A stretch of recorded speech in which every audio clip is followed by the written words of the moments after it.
Hello, and welcome back to another episode of the Next Level Her podcast, where we discover real journeys, real growth, and the real you. So, as you guys know, we are continuing in our Knowing God, Becoming You Character of God series. So, we're back in the series. I hope you guys have been enjoying this transformational journey with me as we talk about the different characteristics of God. And for those of you who don't know, I'm your girl, Pauline, and today we are going deeper, okay? So, it, in the past episodes, we've learned that God is love, God is faithful, God is provider. So today we're going to just go deeper into the God who heals, the God who sees the part of you that don't get posted, the God who touches the parts of you that you try to hide, the God who restores what life tried to break. Today's episode is God is healer, healing identity wounds. Woo! Y'all know the series before this, we focused a lot on identity, but some of us got wounds that needs to be healed. Some of us have wounds that we try to bury, but God is here for those too. God is in the healing business, okay? Because some of the biggest battles we face aren't external. Some of them, they're internal, historical, emotional, spiritual. They're rooted in who we believe we are and who we believe we are not. Okay. So what I love about God is that he's here to remind you of who you are in him and who you are not. So let's go deeper. Okay, what healer really means? Let's look at Exodus 15:26. In Exodus 15:26 introduces God as Jehovah Rapha, the God who heals, right? That word Rapha means, according to ChatGTP, that word Rapha means to restore, to make whole, to mend what was broken, to repair completely, to soothe, to cure from the inside out, to bring back to original intention. This is not the healing of ointments or quick fixes, the healing of the tapping the head. This is the healing of identity, the healing of the root, the healing of the wound you forgot you had. Because a lot of us got wounds that we buried so deep that we forget about them. And then as we go through life, things are happening and you're confused because you're like, what is going on? God is not a surface healer. He is a soul surgeon, okay? He is a soul doctor. So even though you might have forgotten those wounds, and now life is like turning you every which way but loose, you might have forgotten, but God has not. He hasn't forgotten. So he is here to heal those wounds, okay? He doesn't place a bandage over what broke you. He goes to the beginning, the origin, and restores what was lost. So, like I said, you might have forgotten. You might have forgotten where this thing is stemming from, where it started, where it begun, but he has not. He's going to go back and mend it and fix it. His healing is not a temporary healing, it is a transformational healing because every day we're becoming, every day. And as we heal, we just become better and closer to Him. So let's look at the wound we don't talk about because there are a lot of people out here walking with wounds that you don't really talk about. Let's be real for a moment. Some of us have wounds in our lives that aren't obvious. Exterior, you look good. On the exterior, everything looks well put together, but there are the wounds that aren't obvious. Maybe it's the wound of rejection. Maybe it's the wound of abandonment, the wound of growing up without emotional safety. Maybe it's betrayal, the wound of not being chosen. I heard somebody talked about not being chosen, and oh my God, my heart went out to her. But people do have those wounds, the wound of comparison, the wound of being overly responsible. Oh my goodness. I know somebody dealing with that right now. the wound of perfectionism, the wound of performing for love, the wound of a parent who didn't show up. Maybe it's the wound of consistently being strong. Man, am I talking to anybody out here? Listen, I there's a couple of these that I'm just like, Lord, fix it, okay? Fix it. But there are also identity wounds, right? Identity wounds such as I'm too much, I'm not enough, I don't matter. It's my job to fix everything. I'm unseen, I'm unwanted. I always have to prove myself. I can't trust anyone. I'm on my own.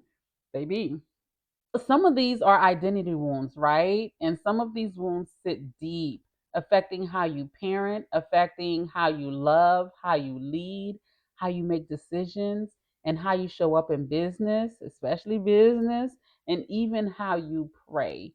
When I'm working with people, and sometimes certain things people will say will trigger them, and they don't realize you're triggered because there's a wound that is still open, that you did not take the time to get honest and open about that wound. And now that wound is bleeding all over the place. And you're like, what is going on?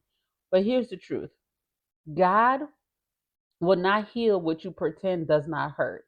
Some of us bury something so deep and pretend it doesn't bother us. So it makes it difficult for us to grow from it, because you're not at a place where you're allowing God to help you through that situation because you're in denial. Healing begins with honesty, not with strength, not with denial, not with hiding, or not with I'm fine, I'm doing good, I'm okay. Healing begins with truth. You have to be truthful with yourself. It's okay to say, you know what, this situation hurt me. You know what, this situation broke me. You know what, this situation changed me. Once you're able to face the truth about how whatever that situation made you feel and so forth, then you have some type of clarity on how to move forward. Especially this past summer, I've realized that God heals with truth, not shame. I love that. When God heals you, he doesn't shame you. Especially with me struggling so much with identity crisis, right? Struggling with knowing who I am. I'm so much better now. Thank you, Lord. Thank you. But you would think, as a 40 something year old, as a business owner, as a Christian, as a mom raising young children, you would think that, oh girl, you should have your stuff together by now. You should have your identity together by now. What I appreciate with how God brought me through all of that is that he did not shame me. He did not make me feel like, okay, you should be much more ahead by now. I did not feel any shame with how he helped me in that area.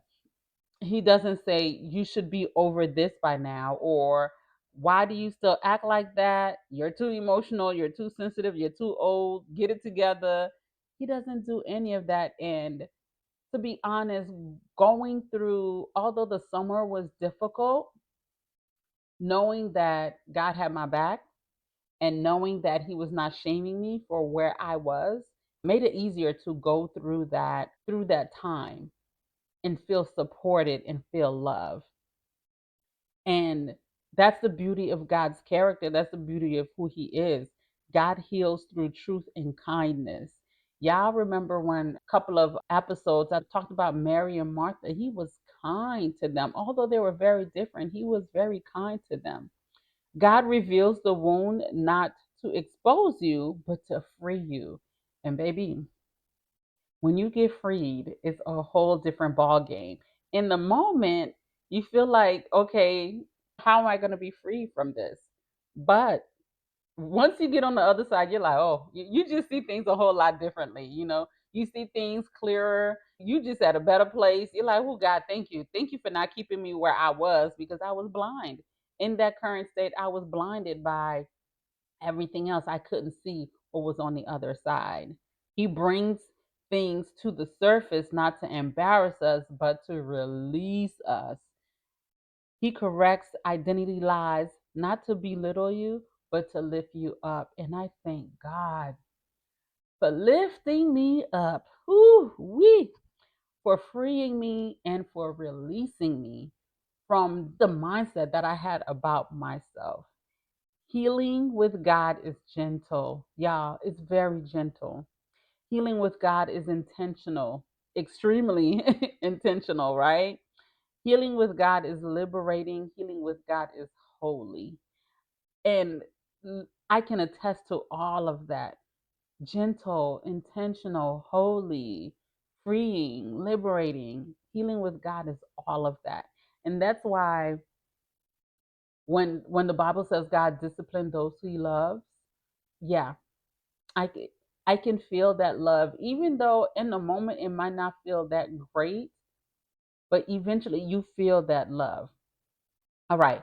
What healing looks like in real life. If you're, for everybody, what healing looks like is going to be different because we all process things differently. We all do things differently. So let's talk about how God heals practically. Okay. God heals through awareness. He shows you something you didn't see before. God heals through his word.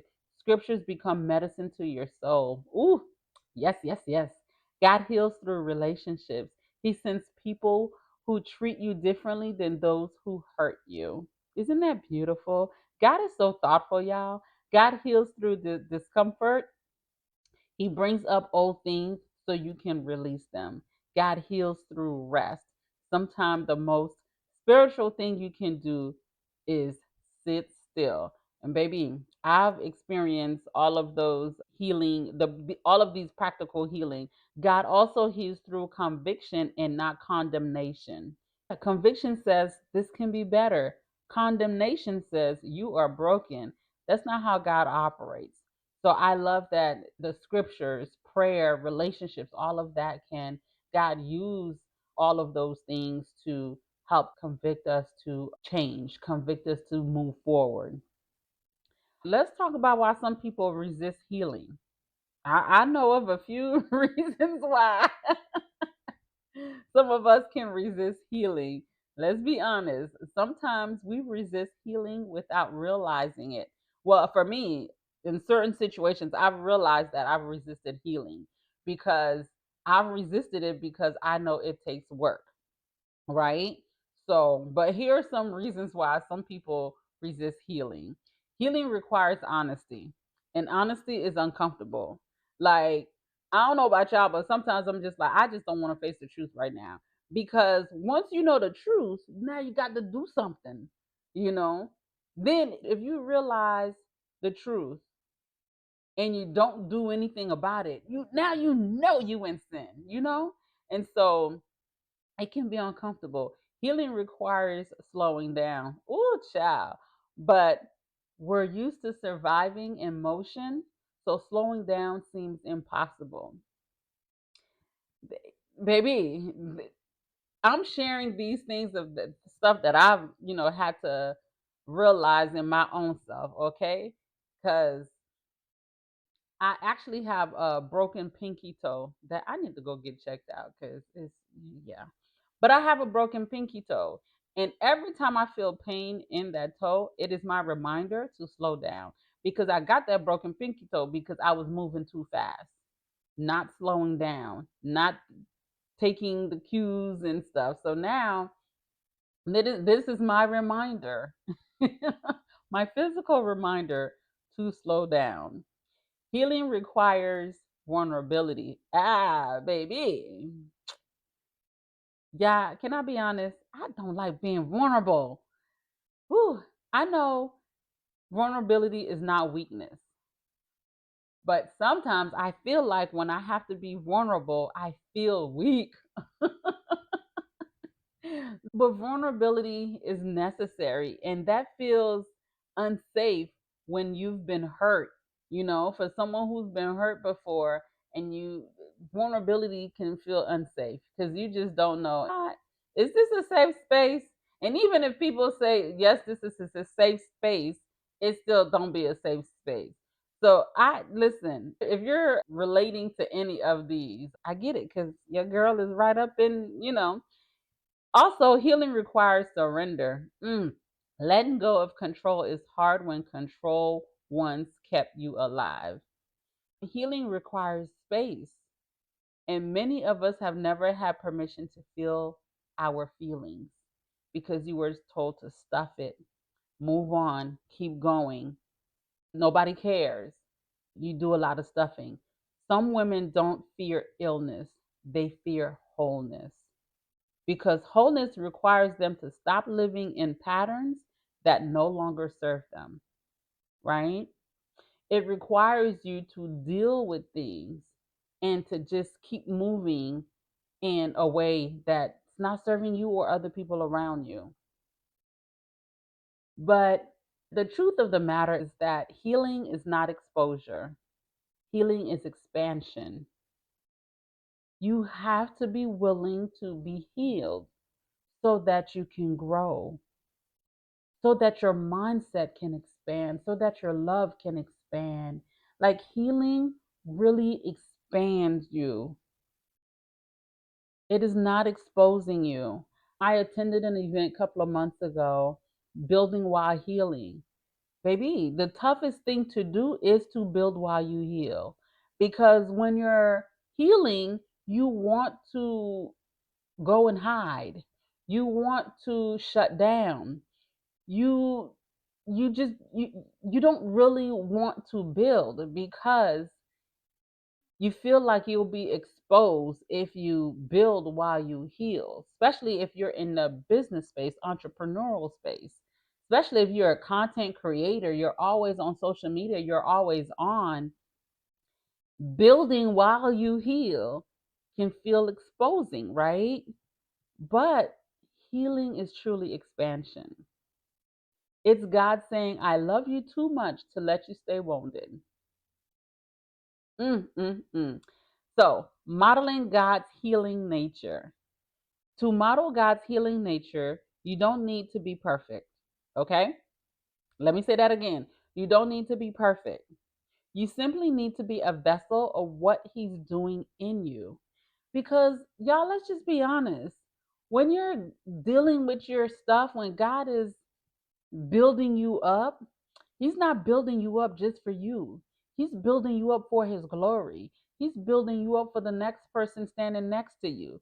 He's building you up for the next generation. He's building you up for a purpose. So sometimes your healing isn't always about you. You hear me? It's not always about you. So here's what it looks like when you're modeling God's healing nature. You create emotional safety, you listen without judgment, you speak with compassion, you correct without causing shame, you give grace for growth. You recognize everyone is on a journey. You stop projecting your wounds. You respond from the healed place, not the hurt place. You allow yourself to rest. Healing women honor their limits. You forgive, not for them, but for you. Forgiveness cuts the tie between your identity and your pain. A healed woman becomes a healer, not because she fixes people, but because her presence carries peace. When God heals you, He gives you peace and He gives you a testimony so that you can help others. Like I said, not to fix them, but help them. God uses you as a vessel to be a shining light for someone else. So if you are relating or connecting to any of this, please do the work to heal. You have to stop projecting from a wounded place. You have to heal. Every time somebody says something and you are triggered, stop blaming the person. Go and deal with your wound. Because half the times people don't even know that word is a triggered word for you. So you have to go get healed. Pick up your mat and walk. What did God say to that man? Pick up your mat and walk. Okay? All right, so here are some reflection questions for you to focus on the rest of this week. Take your time with these. Let God speak to you, okay? Remember, in the beginning of the series, we talked about hearing God. Let God speak to you. Okay, question number one. What identity wound has followed me into adulthood? Is it abandonment, rejection, perfectionism, unworthiness? What is it? What situation or season exposed a part of me that still need healing? Can you tell your girl has been dealing with some things? Yes, and I'm grateful for it. What lie about myself am I still believing? And the last one is, what would my life feel like if that wound no longer controlled me? Okay. You don't have to rush through these questions. You just have to be willing to just answer the questions, go through. If you need some time, that's fine. If you need to go back to it, that's fine. All right. So I hope these reflection questions help you throughout the week. As we close today's episode, I want you to breathe this in, okay? You do not have to live wounded. You do not have to carry emotional bruises. You do not have to stay in survival mode. Please don't. You do not have to pretend anymore. Jehovah Rapha, the God who heals, is not intimidated by your pain, okay? He's not overwhelmed by your story. He's not tired of your tears. Lord knows sometimes we be like, ooh, God, if I'm tired of my tears, you got to be tired of the tears. No, he's not tired of your tears. He's not shocked by your patterns because he knew you before you were even placed on earth. He is committed to making you whole. And you have to get on board too. Commit to being whole. Healing is not a moment, it's a process, it's a journey. Healing is becoming, and it's one He walks through with you.